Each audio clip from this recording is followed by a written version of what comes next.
Now let's talk about the absurd mess that we have right now with an uncoordinated fiscal policy and monetary policy. It's almost like, and please allow me that I use a picture for this. Imagine you sit in the car and you drive the following way. You hit the brake and you hit the accelerator at the same time. And unfortunately, that's the mess we are in. And that's also the reason why the interest rate increases that we have seen did not produce a recession like we would expect it, because at the same time, the government hit the accelerator and the two effects cancel each other out. And let me explain to you in a little bit more detail what is going on right now. Okay? We had the Federal Reserve hitting the brake really hard because inflation came back. So we had interest rates, you see that here, the spike, it was a very aggressive increase of interest rates, going over 5% from practically nothing. That was a real interest rate shock, and that should have produced a major recession and a major severe slowing down of the economy, but it didn't. And why? Because at the same time, when the Federal Reserve hit the brake, the federal government hit the accelerator. And we had amazingly high fiscal deficits. Last year, 1.7 trillion, and the year before it wasn't that much better. So you have these two forces, and that's really absurd because you create a lot of pain for the economy and for the people, but you don't gain anything because the two forces are canceling each other out. Let me show you on the next chart what I mean by this. This was the economic growth that we saw. Looks good as long as you don't look at this column, which is the fiscal deficit. That was like 6% of, and even more, of GDP, of real GDP. And we're not talking about credit card debt, consumer debt, mortgages, and anything else, corporate debt. Just the federal debt were pushing an economy that would have gone into a recession, pushed it into a growth period just with this tremendous deficit. This is a mess, and you have to be prepared for this because that makes a situation that's very tense, very dangerous in the future. And let me show you what I mean by this.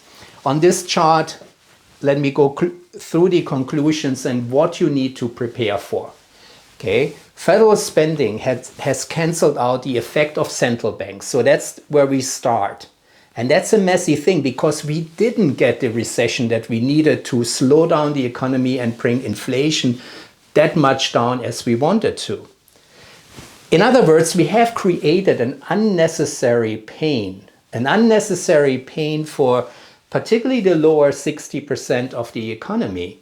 These are not the people that had fun with the stock market. These are the people that work paycheck to paycheck. They are struggling with higher prices, and they have to struggle because their consumer loans went up even more.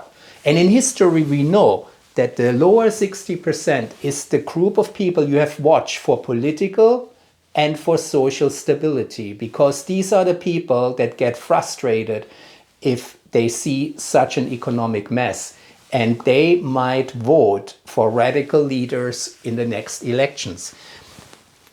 So we haven't gained anything. The inflation problem has not really that much gone away. Yes, we came down from 8-9% in the US to closer to 3%. But with such an economic shock by the interest rate hikes, we should have seen inflation really coming down much more. And we haven't. And the real picture is when you go to the stores, the CPI figures of inflation are very often inaccurate, and they are very often misrepresenting the picture. A lot of people are struggling right now, and we haven't gained anything major on the inflation side.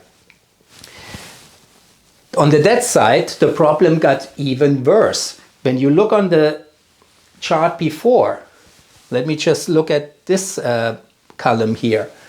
That's the debt just from this one-time fiscal deficit that we will have in the future, right? We have every year roughly 85 billion just from this one-time fiscal deficit that we have to pay unless we pay back that debt one day. So we made the inflation situation not that much better, and in addition, we failed basically to get the debt problem under control. And that's a major issue. And what I expect to happen is basically a repeat of the 1970s. And I will show that in another video. You will see these roller coaster development like in the 70s. And you have to prepare for this. You have to study this because that's a very tricky situation. And when you look back in history, very often such a situation leads to major losses for companies and investors. That's why I recommend to look into Warren Buffett. Look at how he did his strategies going forward. So you need to take this serious because the inflation problem and the debt problem got much bigger. You cannot sit back. You need to study that. Whether you take any of these resources, I have offered online courses that help you, one on Warren Buffett Decoded, that explains you everything about this great man. Not only how he beat the inflation crisis in the 1970s and turned it into a big paradise for him, but also the way he thinks, the way he creates his portfolios. I call it the all-weather strategy, so that he has immunized himself from the inflation and from economic turmoil to a very high degree. So prepare. If you read my books, if you are part of one of the management seminars and workshops I hold, or take one of the online classes, or take any other resources, but you have to prepare. This is going to be a nasty period going forward. Thank you very much.